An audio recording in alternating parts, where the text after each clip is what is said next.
Welcome to NTD Evening News. Our top story tonight, 2 suspects have been arrested in connection with the Louvre heist investigation. Details on where prosecutors say they made the arrests and more. 3 countries in 6 days, a trade deal and a peace deal. Details on what to look out for on President Trump's Asia trip. Updates from Portland and a long-running encampment outside of an immigration, customs and enforcement facility. Correspondent Jason Blair reports from the scene. Treasury Secretary Scott Bessent telling media today a trade framework with China has been reached. A guest joins us to unpack what that means for the anticipated face-to-face meeting between President Trump and Chinese leader Xi Jinping. Can we resistance train the brain the way that we do the body to keep it running healthier for longer? Vital Science Brandon Fallon shares insights from a professor of medicine and brain health expert. And with the hustle and bustle of modern life, one ancient institution is still standing strong, Athenaeums. Find out how these historic libraries continue to offer a sense of belonging and remains a living museum of knowledge.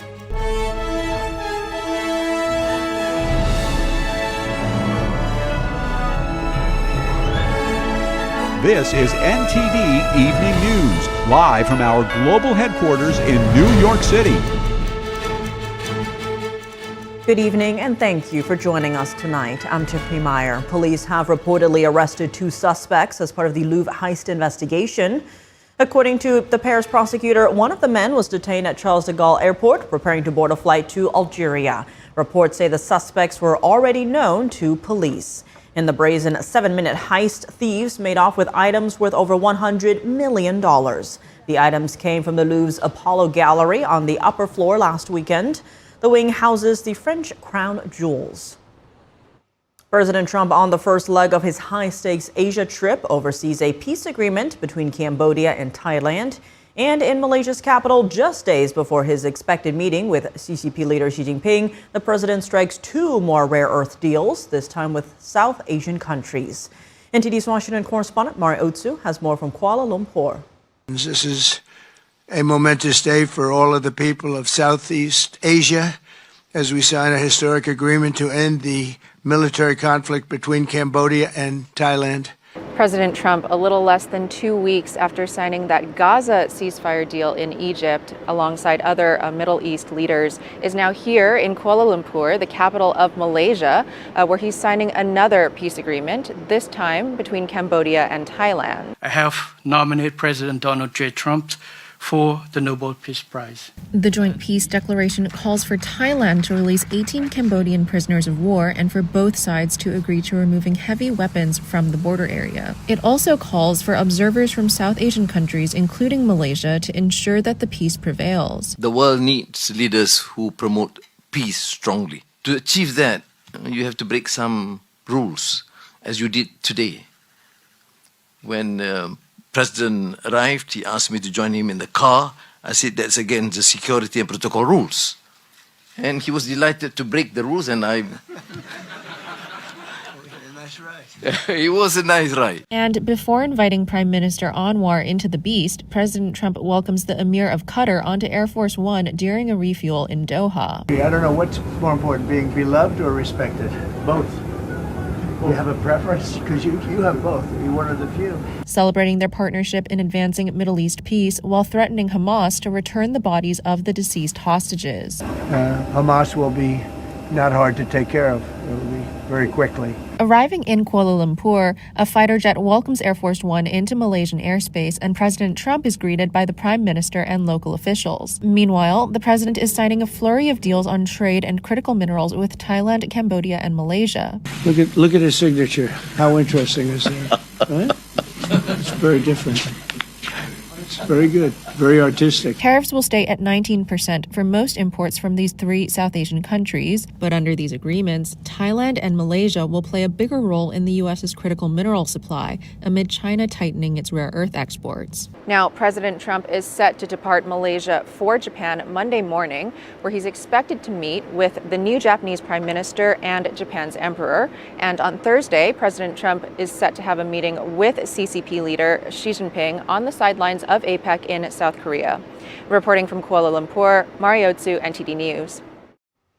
Those who caught the World Series broadcast also saw a Canadian ad criticizing President Trump's use of tariffs. The ad's earlier debut already led to Trump saying he would raise tariffs on Canada and cease trade talks. Canada's Toronto Blue Jays are facing the Los Angeles Dodgers in Major League Baseball's World Series. So far, Ontario, Canada has allowed the ad to air twice during the World Series. Ontario Premier Doug Ford released the ad and said it would stop airing by Monday. The ad features President Ronald Reagan seemingly disparaging the use of tariffs. President Trump hinted online that the ad was meant to interfere with an upcoming Supreme Court hearing on his use of tariffs. The ad campaign cost $75 million to run. The Ronald Reagan Presidential Foundation and Institute has taken issue with it. The organization says the ad misrepresents Reagan's words and that Ontario did not ask for permission to use the recording. Premier Ford said the ad is factual and that he thinks Reagan was the best U.S. president. A long-running encampment outside of an immigration customs and enforcement facility in Portland has been taken down by police, and a man was arrested after a journalist was assaulted near the facility. NTD correspondent Jason Blair is in Portland now. Good evening, Jason. What is the current situation after the encampment got taken down? Hey, Tiffany. Yeah, so this has been a long-running encampment in some form or another for about 4 or 5 months now, right across the street from the ICE facility in Portland, Oregon. And the police did come by last night to make them take it down. And here I do have a clip actually of what the current state of the encampment is just moments ago.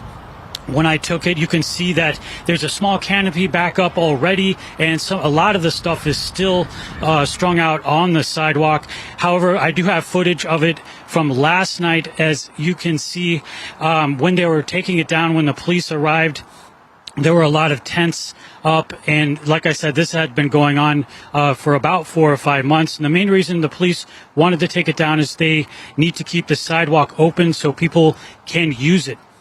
And a police sergeant said last night that they are going to be coming into the area more often to get more strict with enforcing laws in this area for, quote, the next couple of days. And this includes cracking down on public drinking, disorderly conduct, and jaywalking.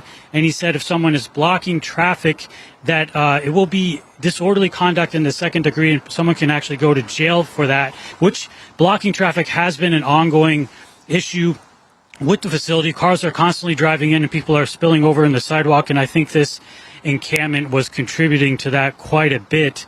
The encampment was also kind of a source of lots of fights. Sometimes people, especially when some of the pro-ICE supporters would try to walk through that area, there would often be a confrontation leading to sometimes a physical altercation with injuries. Back to you. And Jason, I understand that an arrest was made after a journalist was assaulted. What can you tell us about that?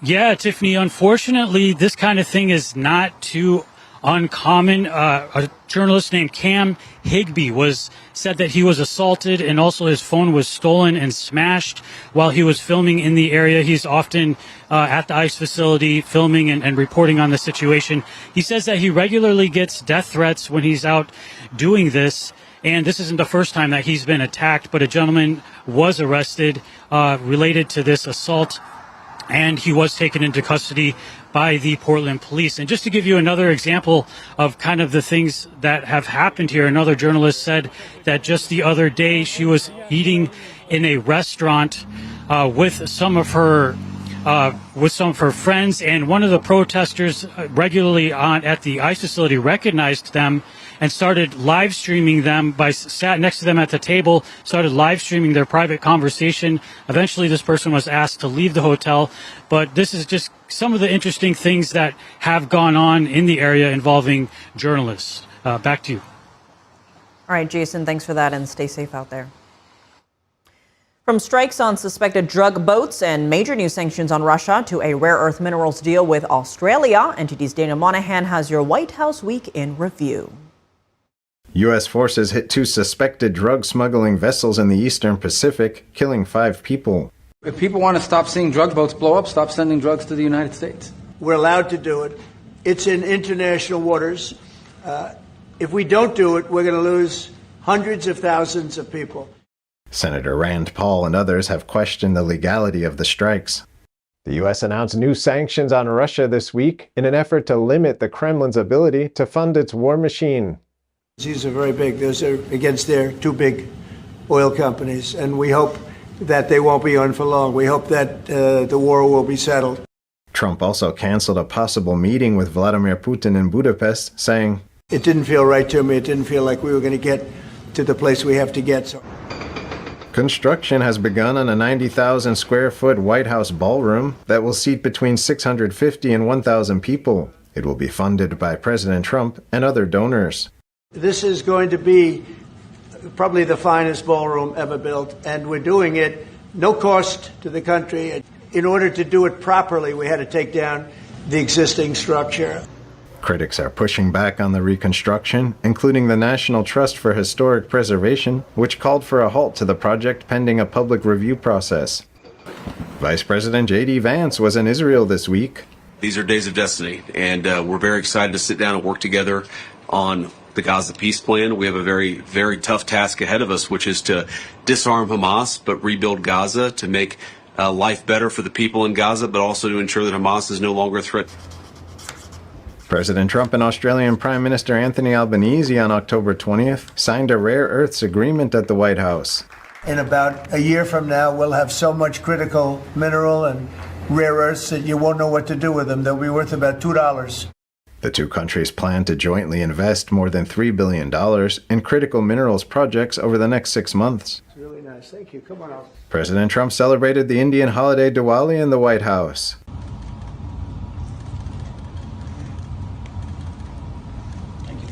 Thank you all. Thank you. FBI Director Kash Patel called it an honor to mark the occasion in the Oval Office. Indian Americans around the world and Indians around the world are thrilled that you are such a profound leader in sharing this diversity with the world. Daniel Monahan, NTD News. People in Jamaica are being told to seek shelter. Hurricane Melissa is expected to strengthen into a Category 5 storm late Sunday into Monday. This morning, the storm was a Category 4 hurricane with winds hitting up to 140 miles an hour. The center of the hurricane is located 110 miles south of Kingston, Jamaica. It's moving westward at just 3 miles per hour. Forecasters say Melissa will cause catastrophic and life-threatening flash flooding and numerous landslides before potentially devastating winds arrive Monday night and Tuesday morning.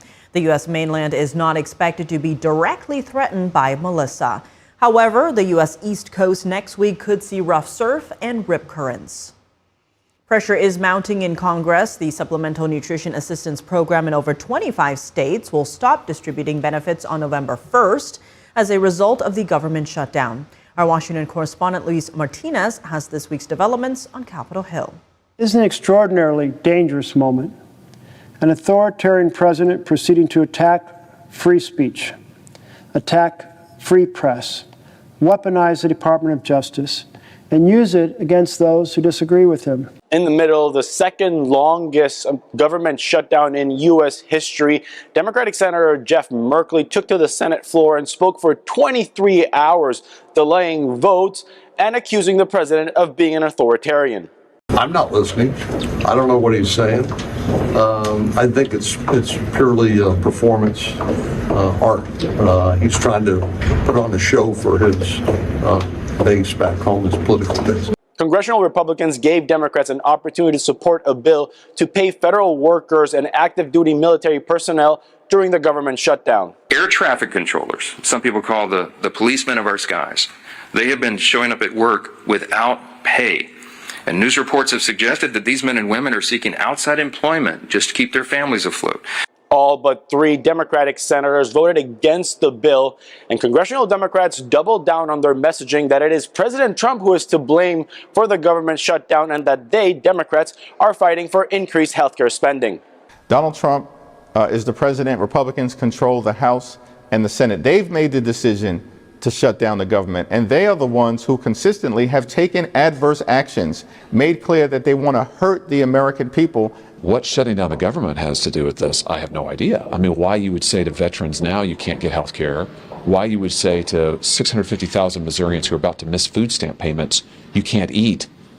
How does that help anybody? That doesn't help anybody. Thus far, only a total of 5 Senate Democrats have shown a willingness to cross party lines and support initiatives to alleviate or end the government shutdown. I do think in the Democrat senators' hearts, they want to vote to open the government up. They don't want to hurt the American people. But we've seen they have a radical base, a base that's out of control. And if they vote to open up the government, what's going to happen is they are going to be primaried. They are going to be attacked. Maybe their funding might dry up. I think they're collectively at this point, I just want to get the government open at this point. It's not blaming or who's winning or who's losing, because they guarantee who is losing, and that's Americans right now. Democratic Senator Fetterman, Cortez Matos, Angus King, Raphael Warnock, and John Ossoff have been the Democrats who have crossed party lines to either support a continuing resolution to reopen government or support a bill to pay federal workers and active duty military personnel. Reporting from Washington, D.C., Luis Eduardo Martinez, NTD News. Fighting between Russia and Ukraine continues. At least 3 civilians are reported dead today. NTD's international correspondent Arian Pozdar has the war update. Russia reportedly targeted Ukraine's capital with drones overnight on Saturday, killing 3 people in their homes. Ukrainian officials say at least 29 people are wounded, including 7 children. I heard shots fired. Then there was an explosion. We decided to flee from the flat because there was very strong smoke inside. Just on Tuesday, President Trump canceled plans for a second summit between him and Russian President Vladimir Putin. Trump said he didn't want it to be a, quote, wasted meeting. He explained the decision on Saturday. You're going to have to know that we're going to make a deal. I'm not going to be wasting my time. I've always had a great relationship with Vladimir Putin, but this has been very disappointing. I thought this would have gone long before peace in the Middle East. Meanwhile, in Russia, a spokesman says Moscow's armed forces will respond forcefully if Western allies strike deep inside Russia. There's a lot of speculation going on right now. Zelensky himself recently stated that they allegedly possess the military potential to strike deep into Russia. Naturally, our armed forces and Russia will respond harshly to this. This comes after the U.S. stopped short of providing Ukraine with long-range Tomahawk missiles. Arian Pozdar, NTD News. Former Vice President Kamala Harris is hinting she may run for president again. Her comments aired in an interview today. In an interview with the BBC, Harris said, quote, "I am not done." It marked her clearest indication yet that she might launch another presidential campaign in 2028, following her 2024 defeat to President Trump. While Harris said she has not made a final decision, she still views herself as an active player in politics. Coming up, Treasury Secretary Scott Bessent telling media today a trade framework with China has been reached. An expert joins us to unpack what that means for the anticipated face-to-face meeting between President Trump and Chinese leader Xi Jinping. And can we resistance train the brain the way that we do the body to keep it running healthier for longer? Vital Signs' Brendan Fallon shares insights from a professor of medicine and brain health expert. More in just a minute after this quick break.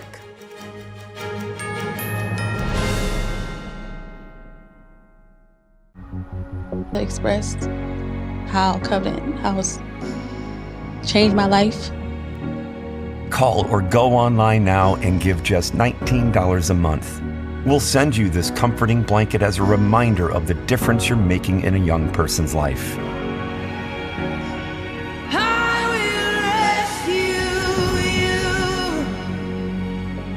Call or go online now to safeplacetosleep.org. I'm excited to announce that we're having our biggest 3-in-1 sale ever with a limited edition product, a back-in-stock special, and a closeout deal you won't find anywhere else. So go to MyPillow.com or call the number on your screen. Use your promo code to get our MyPillow bed sheets only $29.88. Any color, any style, any size, even kings. Regular $119.98, only $29.88. Once they're gone for good. How about our My Towels? They're finally back in stock, but not for long. Get a 6-piece My Towel set, regular $69.98, now only $39.98. And for the first time and the only time ever, get our limited edition premium My Pillows. They're made with Giza cotton and designer gusset. Queens $17.98, Kings only $19.98. So go to mypillow.com or call the number on your screen. Use your promo code to get the best offers ever. Quantities are extremely limited, so order now.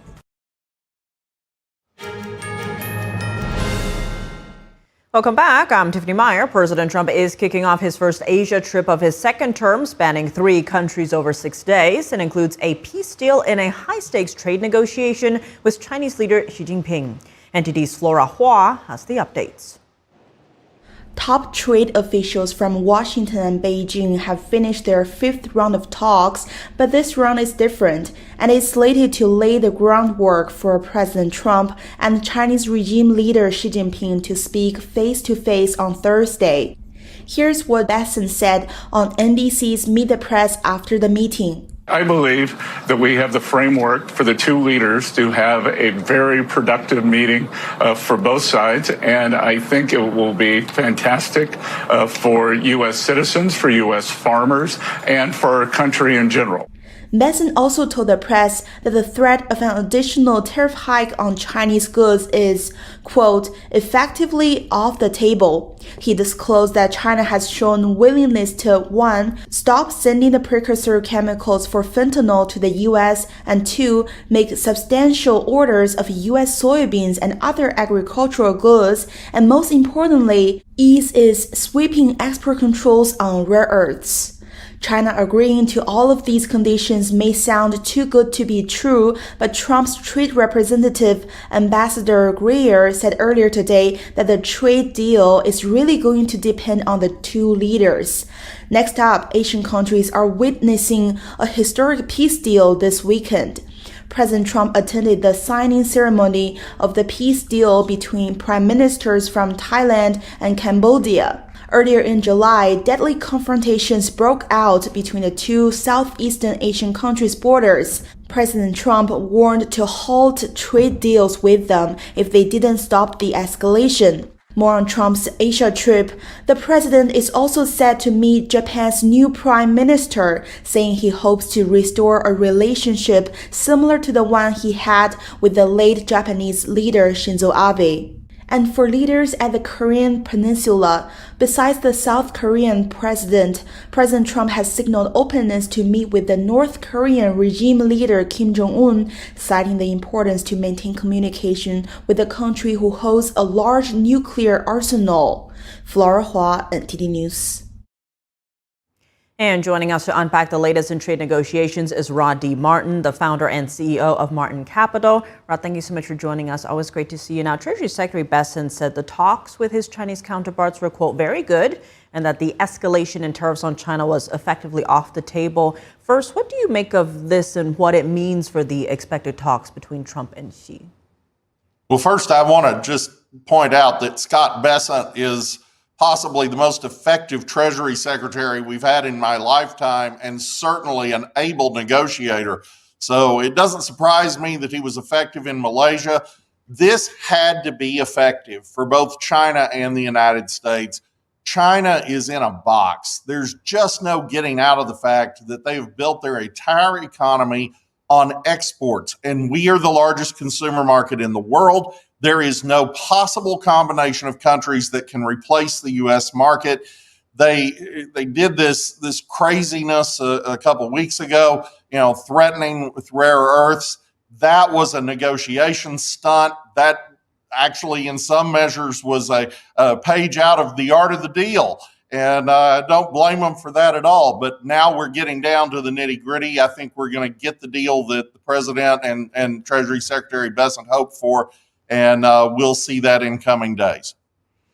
On the other side, Chinese trade envoy Li Chenggang telling media that talks covered a range of issues from export controls, Section 301 port fees, tariff suspension, etc. He also indicated a consensus on fentanyl. How are you reading his remarks? How likely are we to see the 20% fentanyl-related tariff on China reduced?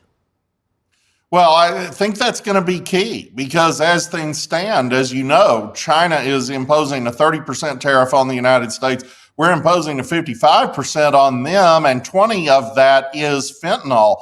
They have to get serious about it. It is as though they are waging their own opium war against the United States. And you know, the United States did not fight the opium war against China. So it's entirely misplaced, but it also has to stop. And there are things we can do with the Mexicans and things we can do with Canada, but China actually has to stop shipping the precursors for fentanyl, and they have to stop now. I think we'll see a big push on that, and I think we'll get it done.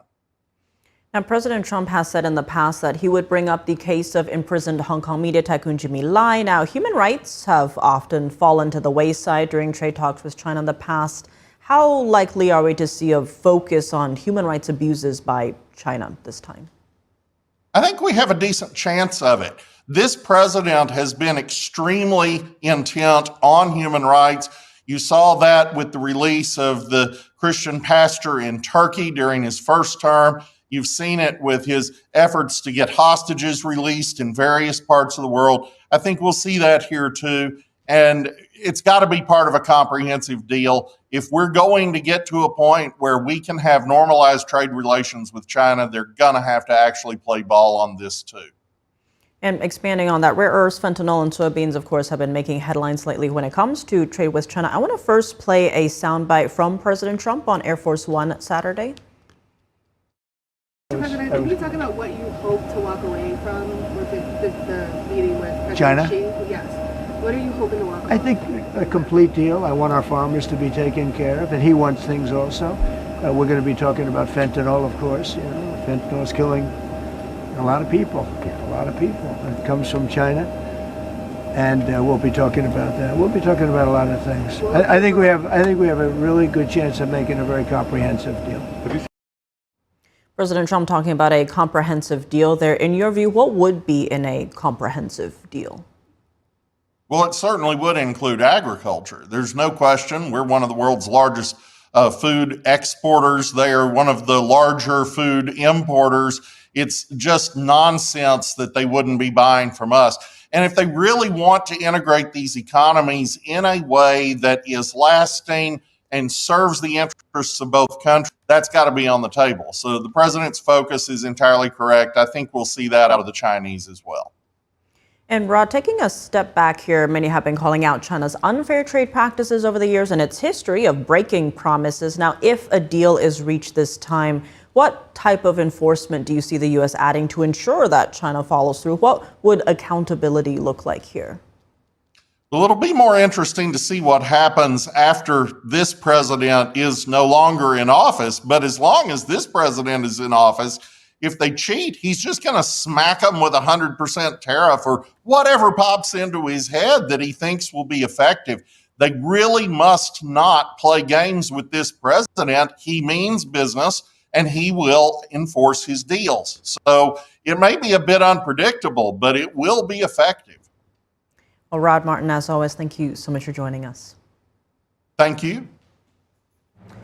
Coming up, can we resistance train the brain the way that we do the body to keep it running healthier for longer? Vital Signs' Brennan Fallon shares insights from a professor of medicine and brain health expert. And with the hustle and bustle of modern life, one ancient institution is still standing strong, Athenaeums. Find out how these historic libraries continue to offer a sense of belonging and remains a living museum of knowledge. Details right after this quick break.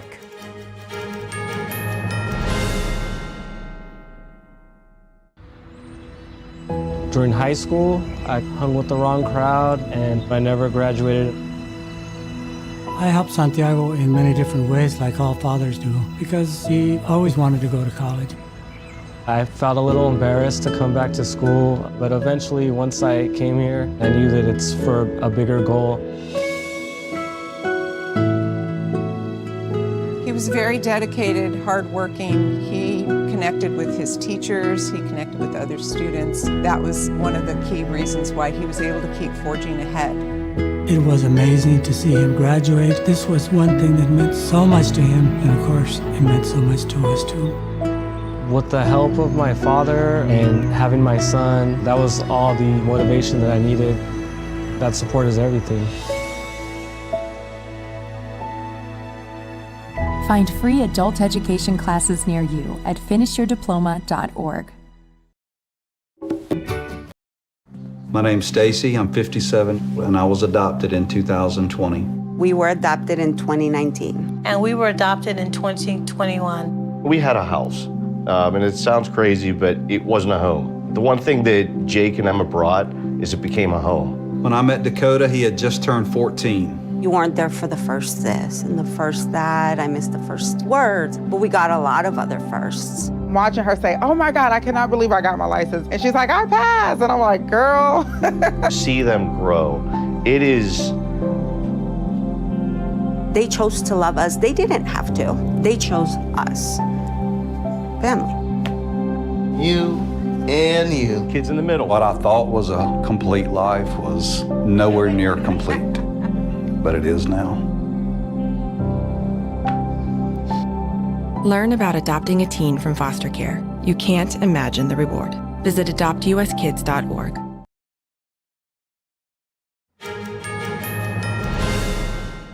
Welcome back. I'm Tiffany Meyer. Starting in January, Social Security recipients are set to see an average $56 increase in their monthly checks. That's after a 2.8% cost of living adjustment. The current increase comes after a 2.5% boost in 2025, a 3.2% jump in 2024, and a massive 8.7% rise in 2023. That shift was the result of an inflation level not seen in 40 years.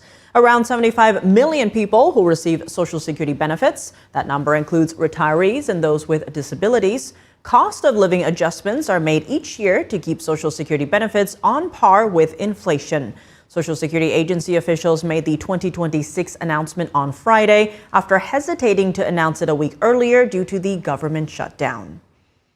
Can we resistance train the brain the way that we do the body to keep it running healthier for longer? NTD Stephanie Cox sat down with Vital Signs' Brandon Fallon for Insight. Watch. I'm joined in studio now by NTD health correspondent and host of Vital Signs, Brandon Fallon. Vital Signs offers natural and nutritional ways of optimizing our health. Brendan, it's nice to see you. Great to see you, Steph. Gosh, what do you have for us today? Today, I want to talk about the topic of like brain health is a big thing nowadays. We see a lot of YouTubers and everything talking about how we can enhance brain health.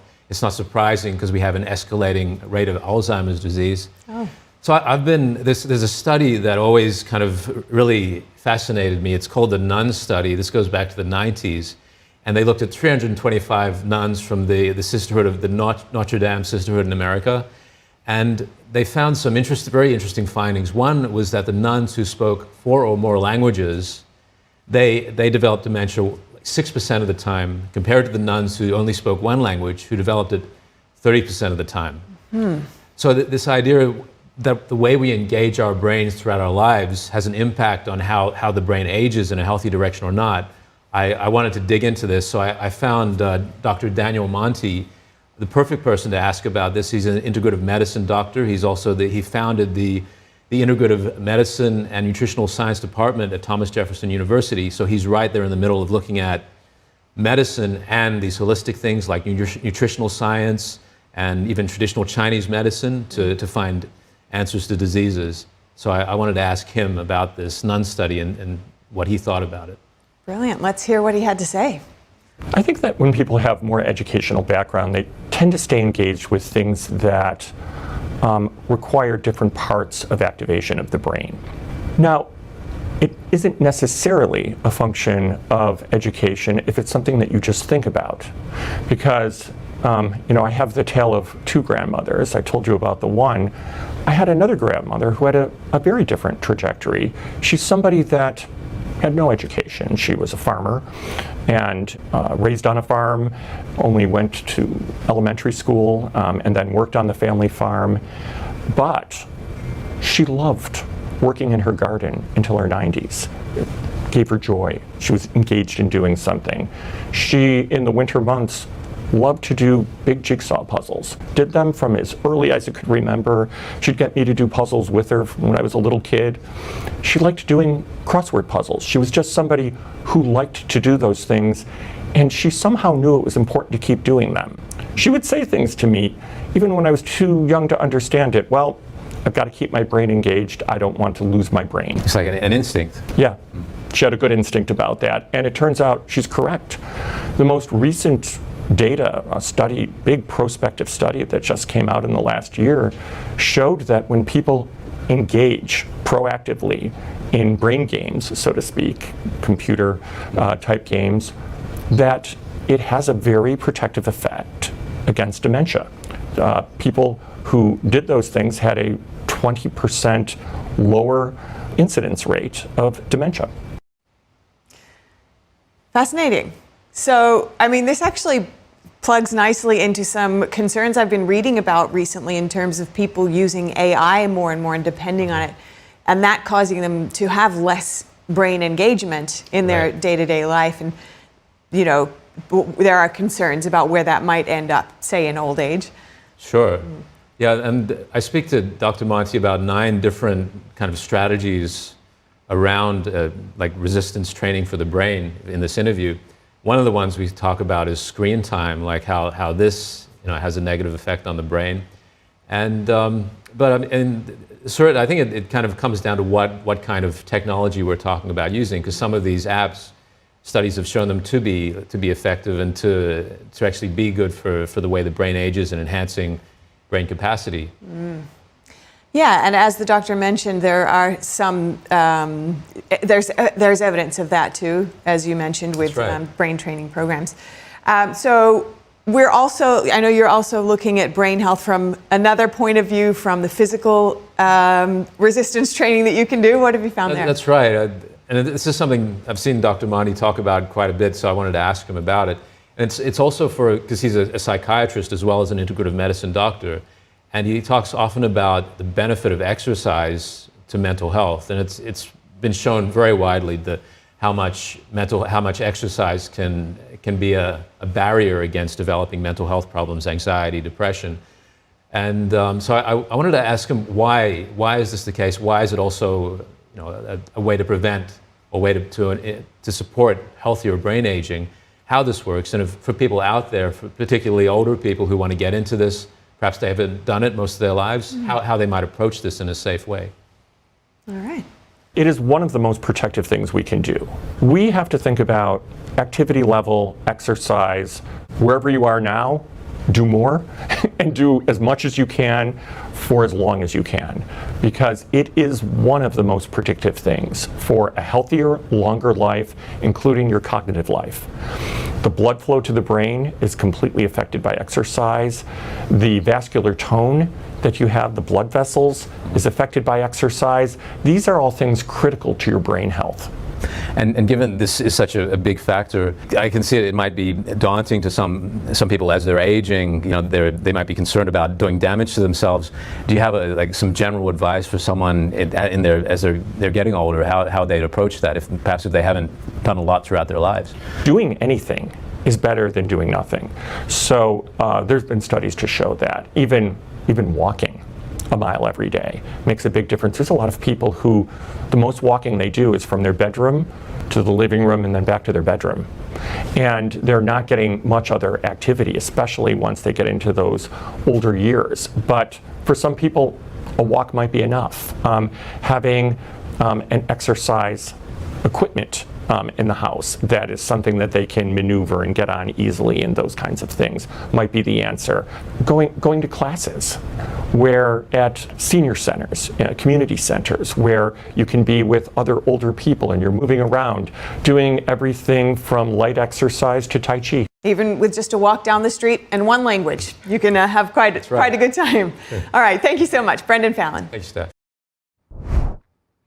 And the holidays are just around the corner, starting with Halloween, but with trick-or-treating also comes a long shopping list. The National Retail Federation is projecting celebrators may spend over $100 this year for Halloween, and costumes take up most of that budget. Here are some of this season's top savings tips, according to a costume pro. A great costume, good costume, is first commitment to what you're going to do. First, go to your closet, see what's in there.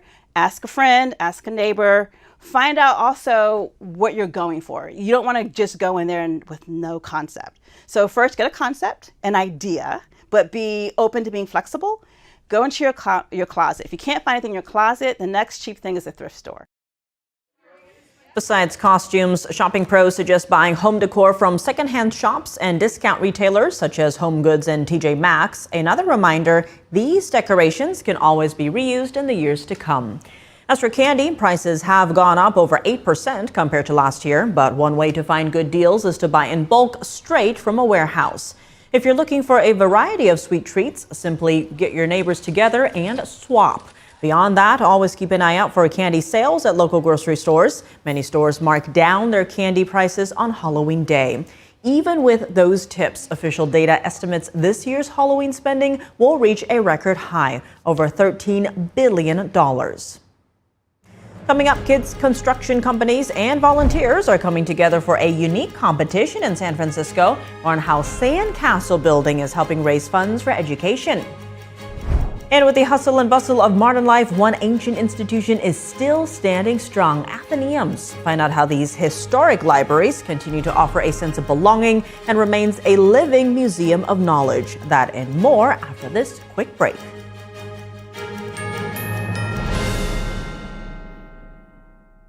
As we naturally age, many people are getting zero amount of this incredible and unique substance. That's when we start seeing an impact in our joints, skin, nails, and even our digestion. People ask me, Dr. X, what is the #1 supplement I should be taking? My answer is multi-collagen protein. People's reactions to me, people were like, what are you doing? What is going on? You look amazing. You have a glow about you. What makes Ancient Nutrition Multi-Collagen stand out from other brands? 10 types of collagen.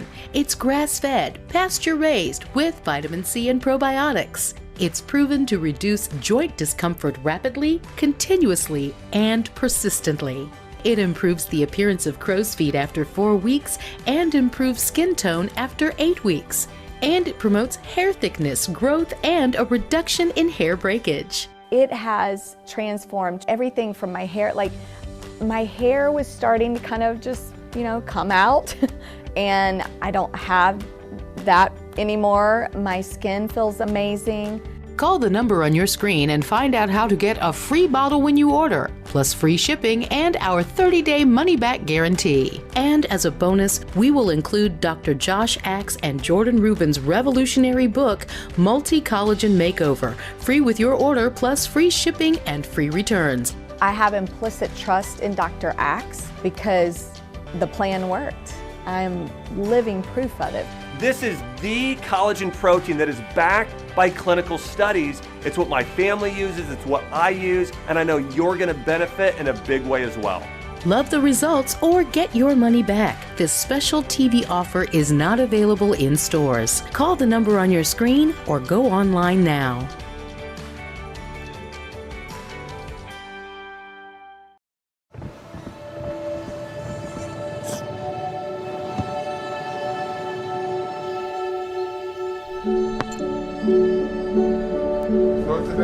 I don't remember how it started.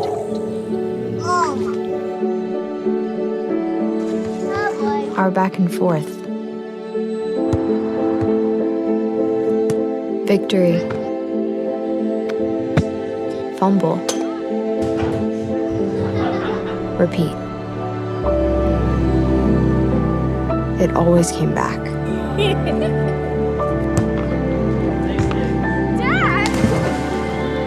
Okay, here we go, throw it! Yeah. You probably don't remember what you told me. That was perfect. But I heard every word. Nice.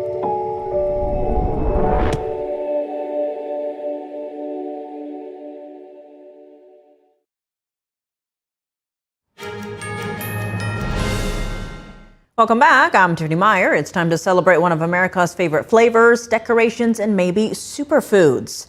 It's all out pumpkin season, and today marks National Pumpkin Day. This humble squash has long been associated with Halloween for jack-o'-lanterns, but it's also gotten wildly popular as a dish. Everything from pies to coffees can be flavored with pumpkin, and you can even eat the seeds. The indulgence is healthy because pumpkins are loaded with nutrients. They're also safe for furry friends. A unique building competition is making waves in San Francisco. This weekend, sandcastles have taken over a mile-long stretch of beach. Here's more on how kids, construction companies, and volunteers are making it happen. Students and volunteers found a sensational way to spend the weekend at San Francisco's Ocean Beach. They came together for the annual Leap Sandcastle Classic. Yeah, so what you'll see behind me is a mile of sandcastles. We have 20 teams composed of architects, engineers, and construction companies who've gone into the classrooms in San Francisco to come up with a sandcastle design. And then the students and the professionals all come out to Ocean Beach to build their designs together and compete for Best in Show. All of the funds raised as part of this event help benefit Leap Arts and Education, which is a nonprofit that provides arts education to students around the Bay Area. The event brought together students, professionals, and families to build massive sand sculptures and support arts education in Bay Area public schools. This is really the closest fundraising event to what we do as an industry. As a building industry, we bring into reality what we envisioned, and we work in teams. And so this event allowed the students to dream and then put their vision into reality. This year's theme was Level Up, celebrating the world of video games. From classic arcade games to mobile favorites, the sandcastles qualified the next level. When they come here, they have to work in teams, and I think you can see the smile on their face when they see what they have actually accomplished becomes a reality. Thousands of local 3rd through 5th graders, along with professionals from over 100 architecture, design, and tech companies, teamed up to create larger-than-life sculptures, all while raising funds to keep arts education alive in Bay Area schools. And you have to add a lot of water for it to stand up and be stable so it doesn't dry out. You also have to have a lot of patience in case it falls. I think it's very cool because I'm really into games and it's like about pixels. And why I think it's really fun, because I get to like help out and interact with my classmates. The event helps raise over $300,000 to provide arts education for nearly 10,000 Bay Area students. And some sad news from Hollywood. Legendary actress June Lockhart has died. Her family says she died in Santa Monica, California on Thursday from natural causes. Her daughter and granddaughter were by her side when she died. Lockhart was 100 years old. Her career spanned decades. She starred on stage, in movies, and on television. Her films included A Christmas Carol and Meet Me in St. Louis. However, she may be best remembered for two iconic roles. She played the mom in the classic TV series Lassie, and she was cast as the mother of space colonists in the hit TV show Lost in Space. Lockhart had more than 150 film and TV credits. She had 2 stars on Hollywood's Walk of Fame, one for movies, the other for television. Matcha has become popular across the globe, featured in lattes, teas, ice creams, and even cocktails. On top of flavor, some people are turning to the ingredient for its health benefits. NTD's Andrew Thomas has more on the finely ground Japanese green tea. Tea ceremony instructor Keiko Kaneko uses a small wooden spoon to place a dot of matcha into a porcelain bowl. She brews the Japanese green tea with hot water and a bamboo whisk. The spirit and philosophy of Japanese culture are concentrated in one bowl of matcha. I am very pleased that matcha has been introduced in many other cultures and been appreciated around the world. Matcha is a type of tea that's grown in shade, steamed, and then finely ground. Global Japanese Tea Association founder Anna Poyon explains the traditional version. It's a very delicate and complex tea.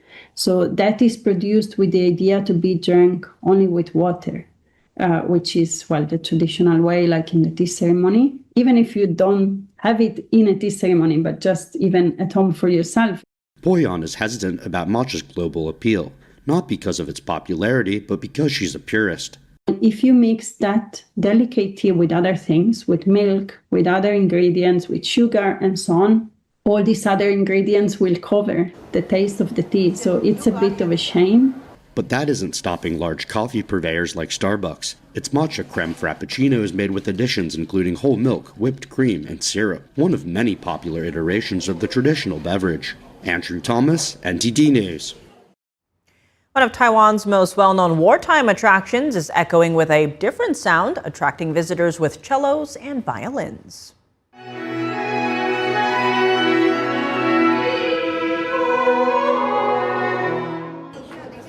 One of Taiwan's best-known wartime attractions echoes with music for the annual Kinmen Tunnel Music Festival.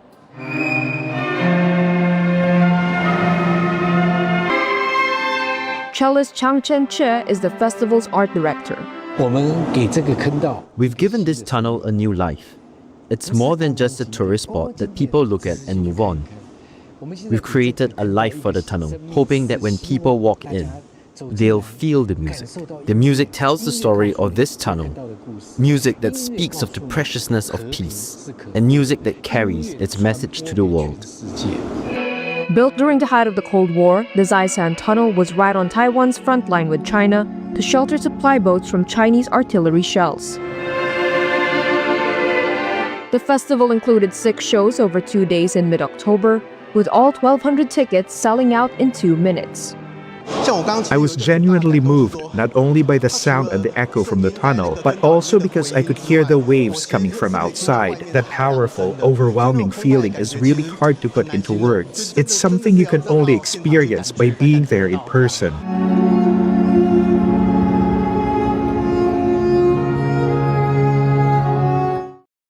And with the hustle and bustle of modern life, one ancient institution is still standing strong: Athenaeums.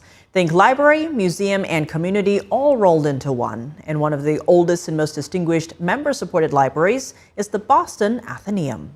The Athenaeum was founded in 1807, and with many of the same aims that exist now. It was founded as a way for people to interact with each other and to be able to pool their resources and get more knowledge. One of the most beautiful things about it is you do feel like, and in a lot of ways you are in a museum, but it's a museum you get to not feel like you're a visitor in all the time, but you're really a part of. Post-COVID, post all this work from home, everyone's looking for community, and I think as the kids like to say, third spaces.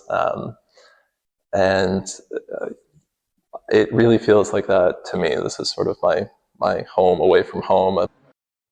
Called Athenaeums, a Greek word meaning Temple of Athena, these institutions often played a vibrant role in communities. This 218-year-old Boston Athenaeum is one of nearly 20 private libraries across the country. It's tucked behind Boston Common and boasts over 500,000 books. While libraries provide information to the public, Athenaeums also play a cultural role in communities and often rely on member support.